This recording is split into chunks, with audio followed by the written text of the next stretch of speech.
My name is Ricardo Costa. I am an Ag Strategy Manager with the Nature Conservancy in Wisconsin. I'm here today with Bob Dan. Do you mind introducing yourself, telling me a little bit about your operation, what you do, and the conservation practice you adopt in the area? So our farm is just over 100 years old. Back in 1917, we started, great-great-grandpa started it. My dad started a trucking company with his brother back in the 90s. Back in 2012, we started hearing some chatter about cover crops, rye, doing a little more no-till. We kind of were dabbling around a little bit, but it wasn't working for us. But we figured out and listened to people on how to do the cover crop, which the cover crop is planting.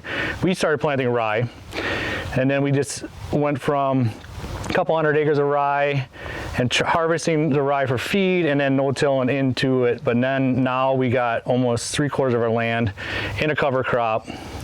And then we plant in a green, which means we're going to plant into it when it's growing in the spring, and then we terminate it by spraying it a couple weeks after we get it planted, so it establishes and it helps keep the weed suppression down, and it keeps the moisture in the soil, which last week we were pretty dry and our crops were still, like this here field here, didn't really sustain too much heat damage and dryness and drought damage, and we had some rain here the other day and it snapped right up and she grew 6 to 8 inches because she was holding the moisture in the ground.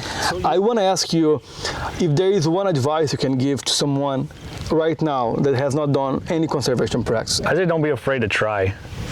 That's huge because old school, I'm not that old, but I come from an old school background, and to try it, there was a lot of head scratching saying this isn't really gonna work, but we started out small and we evolved into what we are now because it works for us. We don't see a yield drag. Actually, we see some yield advantages to it.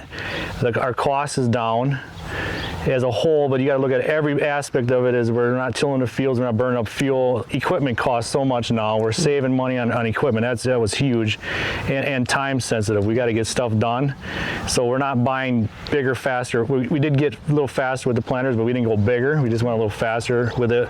Yeah, and I love that. I mean, again, start small, right, and see what works for you, and start over there, and don't be afraid to try.